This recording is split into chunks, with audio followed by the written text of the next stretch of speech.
Big headlines I probably should be talking about today. Trump jabs European leaders over Greenland. I'm going to skip that. It's a tiny map dot that all those rich folks are never going to see anyway, probably. Also saw where Congress clinches a $1.2 trillion funding deal for DHS, the Pentagon, domestic agencies. I'm not talking about that because, wow, we've already paid for it. And then how Indiana football's championship dreams came true in the most fitting way. Yeah, with money, like all football dreams come true in 2026. Those are the things I should be talking about today, but I'm not going to waste our time with it. I'm going to talk about something that you and I can universally agree on, which is the opportunity to witness people doing stuff that's incredibly stupid for no positive gain while I sit on my couch. This Thursday night, Netflix is making Gravity a live event. It's going to be sick. Every couple of decades, there's someone or a group of someones that come along that want to challenge gravity and want to do crazy things. And I'm all for it. In the 70s, we had Evel Knievel. He broke a lot of things, like a lot of boundaries and a lot of bones. Netflix, the same people that say, "Are you still watching?" watched a dude climb up the side of a skyscraper without ropes and said, "You know what? That looks like a Thursday night to us." It's an event. We are challenging gravity, which is exciting, and we're all invited to be there. Now, they're calling it Skyscraper Live, which sounds probably exactly like the list of things we shouldn't name this from the lawyer group. Like that was probably in the top 3. It had to be, right? Skyscraper Live. Remember when live, if you think about the word live, used to live would be a boxing event, a sporting event of some sort, an award show. Those were live. The Carol Burnett show, things way back, old stuff. We don't do much on television that's live anymore, not like we did back in the day, and certainly not with comedians open mics in a variety show. We've learned one too many times that's not going to work out well, is it? So this is an interesting scenario because it's a once-in-a-lifetime opportunity if it doesn't go like this cat thinks it's going to. Yeah, this could be the once-in-a-lifetime shot for him. We get to see it. Now we have skin in the game. You heard me talking on this very podcast a couple of days ago, and my problem with the medieval dining and that whole experience where they're jousting after I've been eating with my hands, my problem with this is they don't commit. The knights are driving Honda Civics. They're vaping out behind the bathroom. Yeah, see, that's not true character stuff. Plus, they got Instagrams. Means they know they're not going to die tonight. I'm not comfortable with that. I need them to commit to the role. This dude here is like, you know why I'm doing this? It's because it's dangerous. Because the guys in the 1800s that walked those tight ropes, those were thin little ropes. Everybody gathered around, got the kids dressed up in suits in New York City, holding children, Ma, Pa, everybody there looking up. Dad telling the wife, yo, if this doesn't work out, we're still going to make the deli. I'm going to Katz's today. You can bet on that. She's like, oh, yeah, this won't take long at all. And there were tiny little ropes. I watched one of those deals. They suckered me into it. There for a couple of years on ESPN, they started the new year out with some high-flying extreme deal. So if you're telling me it's between Seacrest, which I know is going to be the same thing as it was when it was Dick Clark, it's all the same, or I can watch someone ride a motorcycle and jump a building in Vegas. Well, that's what I'm going to take every time. Now, keep in mind, that whole event will take about a minute.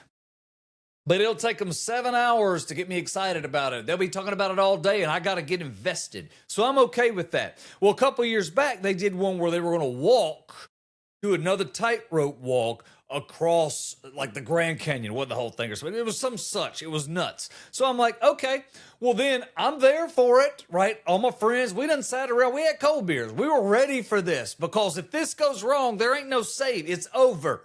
Okay, I'm in.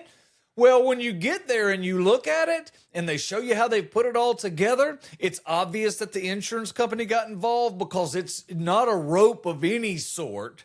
It's basically a walkway that two people can walk through. You don't really need the pole for balance. Nobody's buying. It was awful and it was stupid.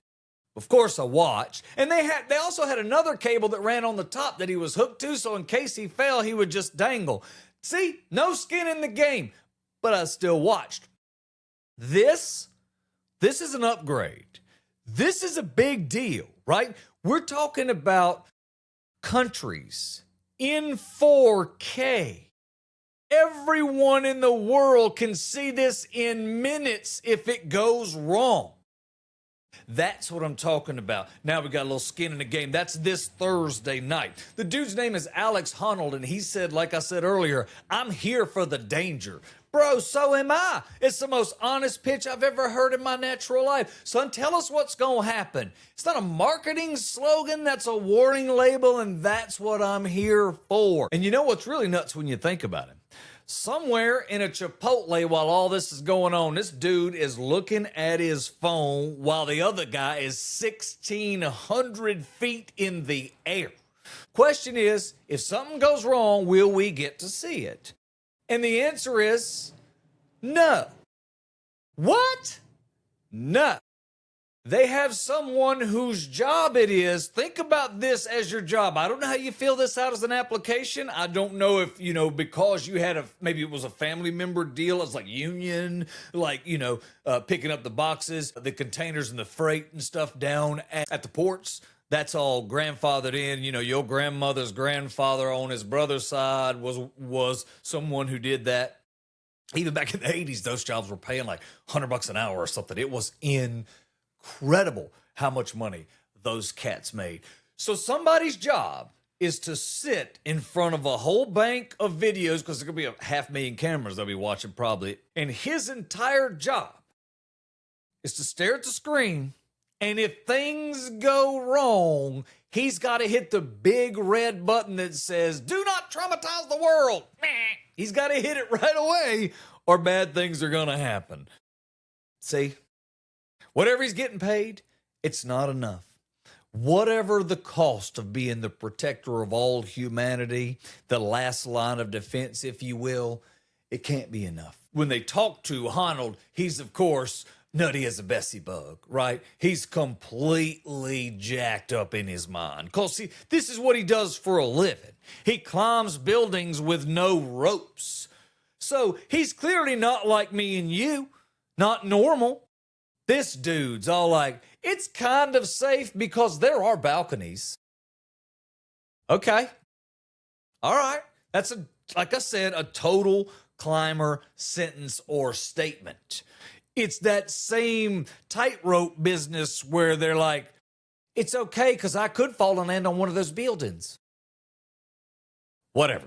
The Netflix angle is very, very interesting. Think about this. If you think about it from a global scale, I'm working through a marketing master's right now, or strategic communications, but it involves a ton of marketing. And if you think about it this way, now we're talking about the brand. The brand is walking the tightrope because Netflix, if this goes right, they get awards. Everybody's happy. How cool was that? All the executives are like, yeah. If it goes wrong, Netflix is remembered for this. That's it. Not for The Crown. Not for Stranger Things. No. For the incident.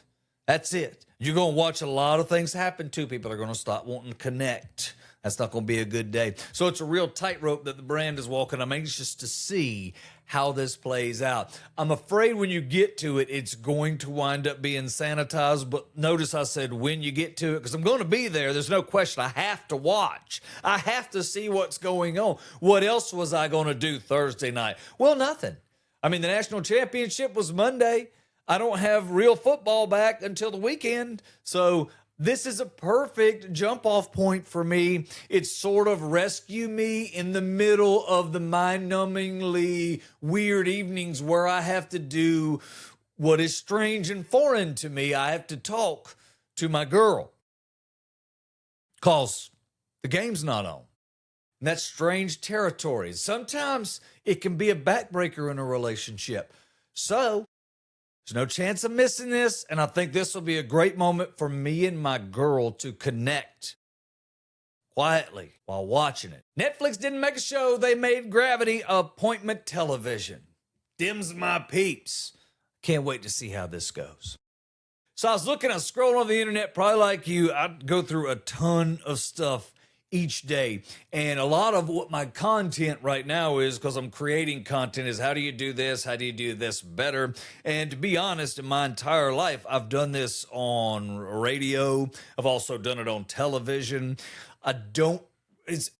It's an interesting dynamic because now you have to cut it for algorithms. So you have to write it differently than we did through that whole process. So I'm trying to learn where the line is between humanity and algorithm. I'm not sure. So I appreciate you giving me a little lateral movement because I'm working on some things and some different stuff. I'm working on getting back on stage, and I'm kind of just playing with some of this material to see how I like it. So it may feel a little clunky to you, but if it feels clunky to you, it really feels clunky to me. But I've been sitting all day going over some stories, and I thought this was hilarious on BuzzFeed. BuzzFeed occasionally will have an article, and it's stuff I like to scroll through and just look at sometimes and move on. Some of it's raunchy, but in this case, it wasn't. The title was sharing G-rated insults that somehow hurt worse than swearing at someone. Because you know how it is if somebody goes nuclear on you. You'll take it one of two ways. You're either offended by it or you laugh or whatever. Like one time, this dude and I were talking and we were trying to get something done, and I forget what the business was, but they weren't treating us well at all. And we were just trying to get whatever they agreed upon. That's what we were there for. And at the end of it, we got it. And my boss looked at him and said, "You know what? I hope your family is treated the same way I have been here today." And we left. And I was like, bro, that was harsh, but it wasn't like rude. So I kind of was like, okay. I mean, it inflicted a lot of emotional damage, I'm sure, but it was a lethal cut, which I thought was pretty impressive. Some of these you may have heard, some of them you haven't. Some people bring joy wherever they go. Others, whenever. It's not really an insult. More like a personality observation. Thanks for helping. It was like doing it by myself, but harder. That's for anyone who's ever done a project with other folks, like especially a school project, a college, a master's project. You got 5 people you're trying to organize, a whole bunch of technology. Nobody's having conversation. No way. Boy, you could trip over a wireless signal. You expect your uncle to be looking at you when that one's dropped. May your day be as pleasant as you are. That's the social equivalent to "I hope life humbles you in traffic." I envy people who've never met you. That's a good one. I don't care. That's just funny. You can use that at any time. That's G-rated anywhere. What? Wisdom has been chasing you for a lifetime, but so far you've been faster. That's funny. All right. You're the architect of your own misfortune. I actually used that line to a student the other day. I don't know if it hit home. I'm pretty sure he looked up architect after it was over. You did good for you. Boy, you ain't got but 2 brain cells, and they're both fighting for 3rd place. Son, you could get lost in an empty room. This is from an article in BuzzFeed from the 20th, and I thought as I read over these lines, I was like, you know what? You could use these just about anywhere. And this one kind of hit me for a Thanksgiving dinner line. You got the confidence of somebody who's never been fact-checked. Think about how hard that hits the dude talking about politics or something at the table. Son, I have neither the time nor the crayons to explain this to you. I hope your pillow's warm on both sides. Sure, I can explain it to you, but I can't understand it for you. It's not really rude. That's more educational. Who ties your shoes in the morning? That's cold right there. It's cold-hearted. If you watch 70s TV and you watch shows like Mel's Diner and those kind of things, these kind of lines were a huge part of 70s sitcoms. 80s sitcoms used them too, but they got a little more aggressive in the 80s. We get into the your mama jokes and that kind of thing. So the world kind of shifted with that and they went with it. So it was fun to watch that. And then we pulled back real hard in the late 80s and it got real soft. And by the 2000s, it's completely vanilla.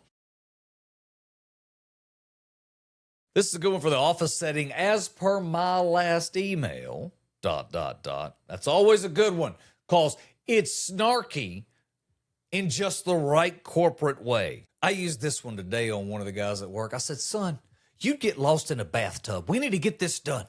Come on. I envy people who've never met you. And I love it because you can drop that with a cold drink in your hand, any one of those lines, and just walk away. And half the people in the room aren't even going to understand it. And the ones that do, once they get it, it's going to be hilarious.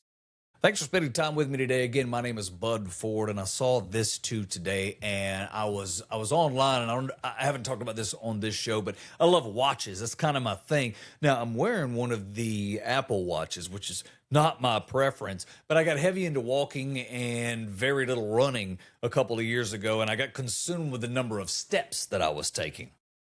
I realize how factual and how accurate the 10,000 imaginative number of steps is. I understand that. But I realized if I walked 5 miles a day, I felt better. If in this perfect weather, if you will, you may not like it. But for me, most of the year, I live between 85 and 105.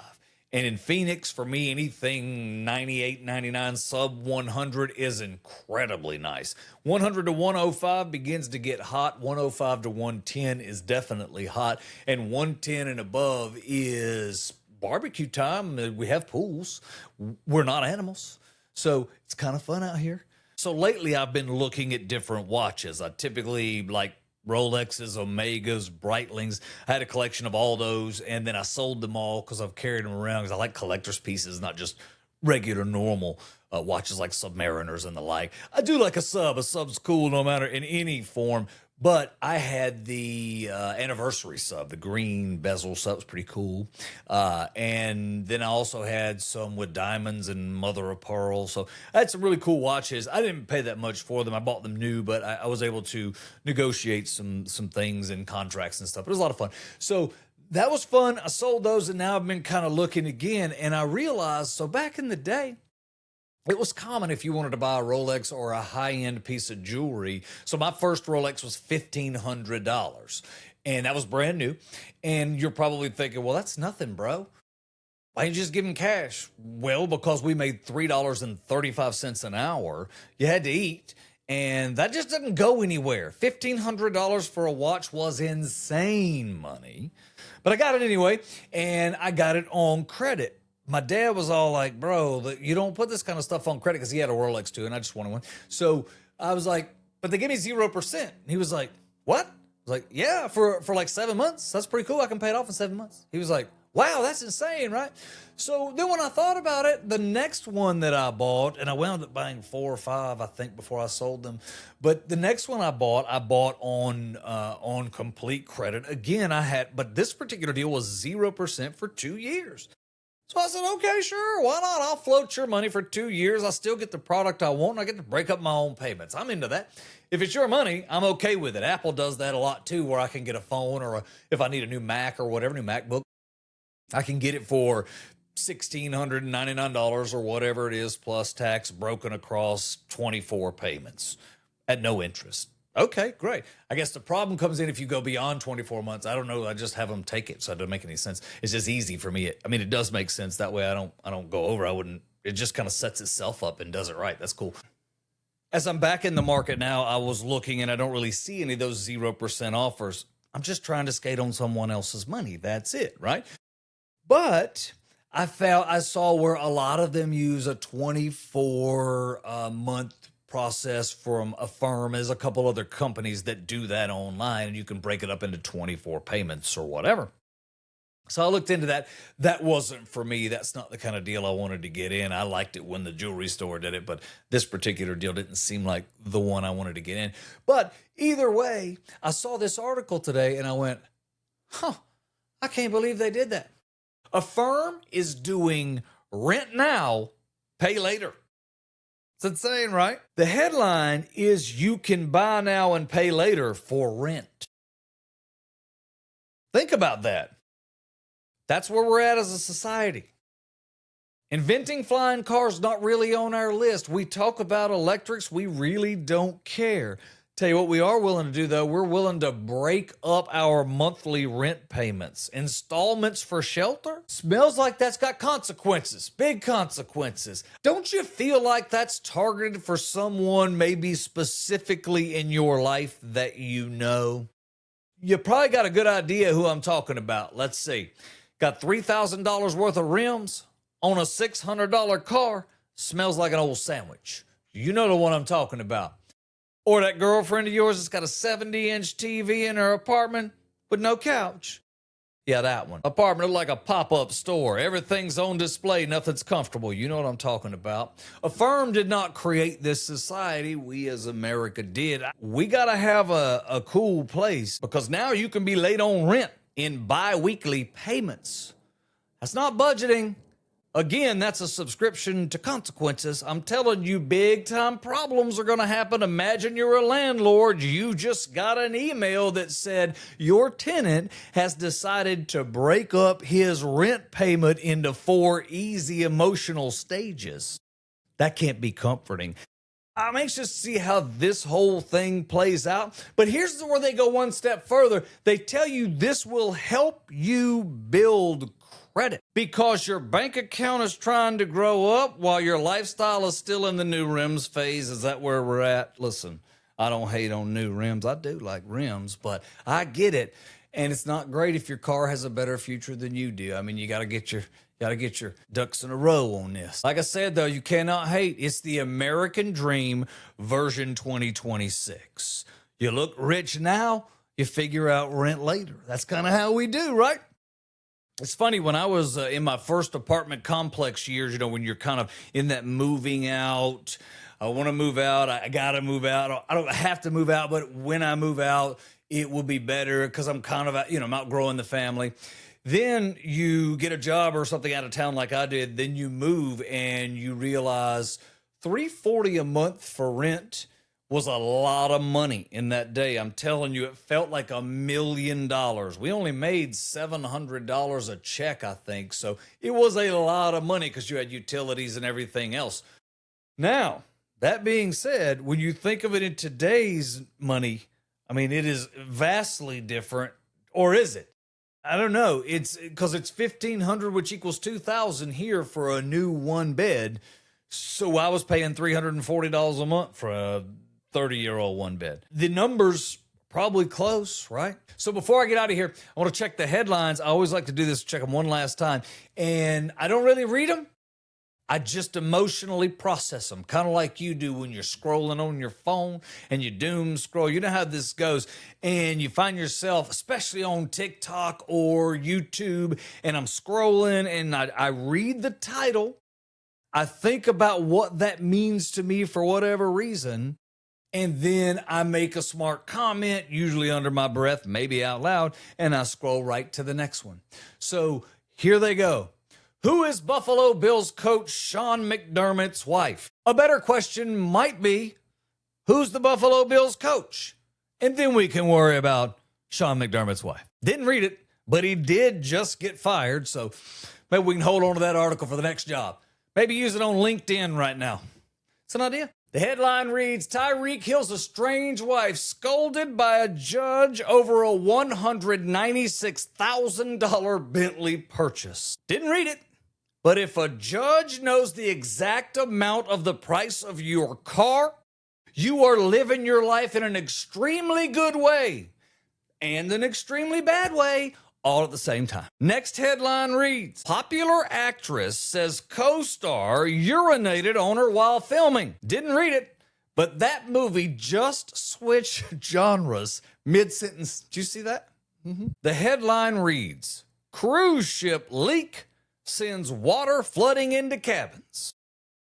Didn't read it, but I'll bet the cruise line said, "Congratulations, you've been upgraded to the immersive experience package."